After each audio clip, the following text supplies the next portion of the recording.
안녕하세요. 구피한울자입니다. 오늘은 여러분들에게 이제 환절기에 구피 폭탄이 잘 오잖아요.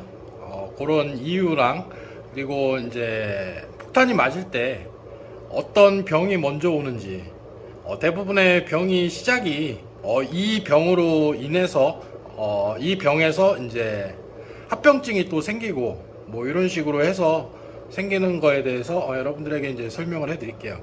요거 설명하기에 앞서서 앞에 영상에도 영상 밑에 댓글에도 마찬가지로 물어보시는 분이 계셨지만 가끔 한 분씩 이렇게 물어보시는 분이 계세요.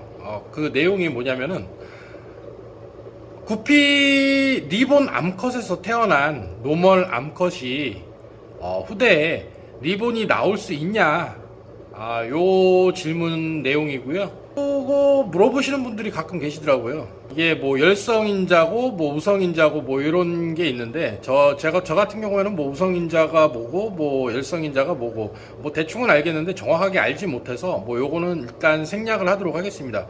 먼저 요 설명하기 앞서서 스왈로우 암컷에서 스왈로우 인자가 있는 수컷하고 교배를 했을 경우에는 후대에 스왈로우가 나와요. 그죠? 스왈로우가 분명히 스왈로우 암컷에서 태어났기 때문에 스왈로우가 무조건 나오게끔 되어 있습니다. 스왈로우 인자를 가진 노멀 수컷하고 교배를 했을 경우엔. 그런데 스왈로우 같은 경우도 마찬가지로 스왈로우 인자가 없는 노멀 수컷이랑 스왈로우 암컷이랑 교배를 시켜서 후대를 받으면 스왈로우가 안 태어납니다. 스왈로우가 안 나와요. 그래서 스왈로우 같은 경우에는 스왈로우 암컷이랑 스왈로우 인자가 있는 수컷하고 교배를 시켰을 때에 스왈로우가 나오게 됩니다. 반대로 리본 암컷이랑 그리고 아무 개체 이제 수컷, 그러니까 굳이 리본 암컷에서 태어나지 않은 다른 수컷하고 교배를 했을 경우에는 리본이 무조건 태어납니다. 리본 암컷에서 치어를 받았기 때문에. 그런데 리본 암컷에서 태어난 노멀 암컷이랑 리본 암컷에서 태어난 노멀 수컷하고 교배를 했을 경우에는 후대에 리본이 안 나옵니다. 그러니까 리본 개체 같은 경우에는 어미가 무조건 리본 암컷을 써야 후대에 리본을 받을 수 있습니다. 반대로 스왈로우 같은 경우에는 그 반대라고 생각하시면 돼요. 스왈로우 암컷이랑 노멀 수컷, 그러니까 스왈 인자가 없는 노멀 수컷하고 교배를 했을 경우에는 스왈로우가 태어나지를 않고요. 스왈로우 인자가 있는 수컷하고 스왈로우 암컷하고 교배를 했을 경우에는 스왈로우가 태어납니다. 반대로 스왈로우 암컷에서 태어난 노멀 암컷이랑 스왈로우 암컷에서 태어난 노멀 수컷하고 교배를 했을 경우에는 후대에 스왈로우가 태어납니다. 많이 태어나지는 않겠지만 스왈로우가 태어나게끔 되어 있어요. 안 태어날 수도 있어요. 근데 그 점은 참고하시면 될 것 같아요. 그러니까 반대로 생각하시면 돼요. 그러니까 리본 암컷에서는 리본이 태어나고 스왈로우 암컷에서는 노멀 수컷, 그러니까 인자가 없는 다른 수컷하고 교배를 했을 경우에 스왈로우가 태어나지 않는다. 물론 그 후대들은 스왈로우가 태어나지 않았다고 하더라도 스왈로우 인자를 갖게끔 돼 있겠죠. 오늘은 요 내용은 여기까지만 하고요.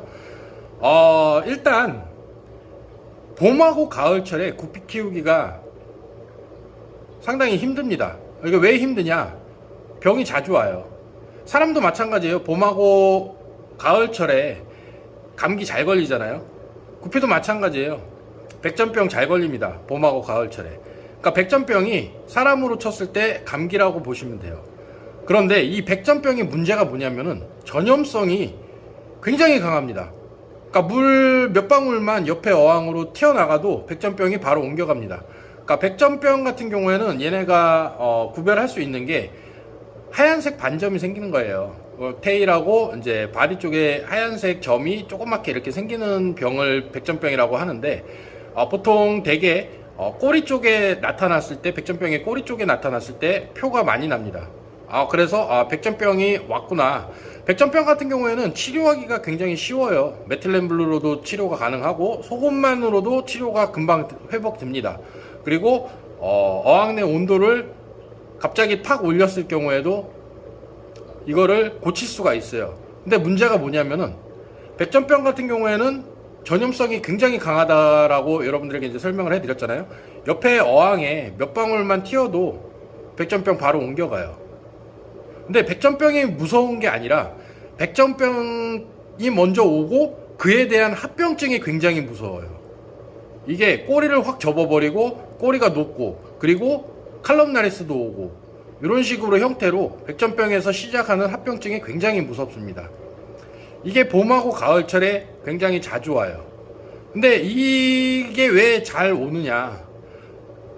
이게 환절기 때는 온도 변화가 심하잖아요. 낮에 같은 경우에는 온도가 팍 올라가고 새벽 같은 경우, 그러니까 오전 같은 경우 이때는 또 기온이 팍 떨어집니다. 그러니까 온도가 일정하게 유지하는 게 굉장히 중요하다고 제가 앞에 영상에도 여러분들에게 이제 설명을 해드릴 때 주구장창 제가 설명을 해드리는 게 여름철에도 히터기 빼시는 분 계시잖아요. 그러니까 여름철에도 히터기가 필요하다라고 여러분들에게 설명을 해드렸고 봄하고 가을철에는 필히 필요합니다. 히터기가 이거 설치를 할 때 문제가 뭐냐면은 여러분들 온도 24도에서 26도가 구피 키우기가 가장 적절한 온도다라고 여러분들이 생각을 하고 계시잖아요. 이게 틀린 내용은 아니에요. 24도에서 26도가 구피가 이제 성장하고 먹이 활동하고 요런 걸 봤을 경우에는 24도에서 26도가 그나마 이렇게 어느 정도 활발하고 먹이 활동도 굉장히 활발하고 이렇기 때문에 24도에서 26도가 적정 온도다라고 여러분들이 많이 생각하고 계실 건데 반대예요. 따롭게 생각할 수도 있어요. 이 온도 30도까지 여러분들이 키울 수 있는 게 구피예요. 그러니까 물 온도가 30도까지 올라갔다고 해서 겁부터 먹으시는 분들 굉장히 많으신데 30도에서 키웠을 때 얘네들 성장 속도가 훨씬 더 빠릅니다. 왜? 신진대사가 훨씬 더 빠르게 활동을 하기 때문에 먹이 활동이라든가 구피들 움직임이라든가 그리고 수컷들이 암컷 따라다니기에도 높은 온도가 훨씬 더 유리합니다. 근데 높은 온도가 관리 조금이라도 잘못했을 경우에는 폭탄 맞는 속도도 상당히 훨씬 더 빠르겠죠. 먹이 조절 같은 경우가 잘 안 되는 온도가 보통 그 정도 온도인데 이 사료가 찌꺼기가 어항 내에 남았을 때 부패하는 속도가 당연히 높은 온도에서 훨씬 더 빠르죠. 그렇기 때문에 폭탄 맞을 확률이 훨씬 더 높습니다. 그런데 병이 잘 안 오는 온도는 또 낮은 온도예요. 22도나 23도나 이렇게 키웠을 때는 병이 잘 안 와요. 물론 구피 성장하는데도 당연히 지장이 가죠. 그런데 여러분들 히터기 쓰시면서 그 어항 온도를 우리나라 같은 경우에는 22도에서 24도, 23도 이 정도 온도로 키울 수 있는 날이 겨울철밖에 없어요. 보통 봄하고 이제 여름, 가을철에는 22도에서 23도로 여러분들이 세팅하기가 굉장히 힘듭니다. 그죠? 낮에 온도가 많이 올라가기 때문에. 그렇다고 해서 이 어항 때문에, 어항 구피들 때문에 뭐 에어컨을 뭐 계속해서 가동할 수도 있는 그런 사태도 아니고요. 그래서 이왕이면 이 온도를 맞출 때 낮의 온도를 봐요. 낮에 뭐 집에 에어컨이라든가 뭐 이런 것들 아무것도 가동 안 했을 때 집이 비어져 있을 때 요때 온도기 보통 어항 내에 다 달려 있죠. 그렇기 때문에 그 온도로 해서 낮에 기온이 제일 높은 온도로 올라갔을 때 히터기 안 썼을 때 얘 온도가 만약에 27도까지 올라간다 라고 했을 경우에는 27도로 세팅을 하고 27도로 쭉 유지하시는 게 가장 현명하고 병이 오는 거를 가장 잘 막을 수 있습니다. 구피 같은 경우 병이 잘 오는 이유가 온도 변화 때문에 잘 오는 거지 이게 온도가 높아서 병이 왔다 온도가 낮아서 병이 왔다 이런 건 아니에요. 그러니까 낮에는 28도까지 올라갔는데 새벽에는 기온이 떨어지다 보니까 갑자기 22도까지 떨어졌어. 그러면 갭 차이가 벌써 6도 차이가 나잖아요. 그죠? 낮에는 28도고 새벽에는 22도고 그죠? 6도 차이잖아요. 이게 구피가 사람이 느끼는 온도 1도가 구피한테는 한 5도 정도 차이 난다고 여러분들이 생각을 하시면 돼요. 그럼 6도 갭이니까 거의 한 30도 정도 차이 나는 거잖아요. 병이 안 걸릴 수가 없습니다. 당연히 백전병이 제일 먼저 오겠죠. 뭐 그렇게 생각하시면 돼요. 보통 환절기에 병이 제일 먼저 찾아오는 게 거의 대부분 거의 여러분들이 한 60% 이상 보신다고 생각하시면 돼요. 백전병이 가장 먼저 오고요. 그에 대한 이제 합병증이 따라서 오는데 그게 가장 무서운 병이 이제 칼럼나리스까지 갈 수 있다. 칼럼나리스까지 찾아왔다라고 하면은 약 쓰셔서 이거를 케어하는 것보다 그냥 방치하는 게 가장 현명하다고 생각해요. 칼럼나리스 같은 경우에는 거의 병을 못 고친다라고 여러분들이 마음 먹으시는 게 가장 쉽습니다. 어느 정도 여러분들이 이해하셨을 거라고 생각하고요. 이에 대한 또 이제 질문은 밑에 댓글에 여러분들이 이제 질문 내용이라든가 또 궁금한 사항이라든가 이런 거 밑에 댓글에 여러분들이 달아주시면 제가 일주일에 한 번씩은 그에 대한 이제 설명을 해드리는 그런 시간을 갖도록 하겠습니다. 그리고 지금 영상에 보이는 구피요, 조금 있으면 이제 분양 시작할 거거든요. 하프블랙 블루 개체입니다. 근데 테일하고 도살 쪽이 까맣게 보이잖아요. 진한 블루라서 그래요.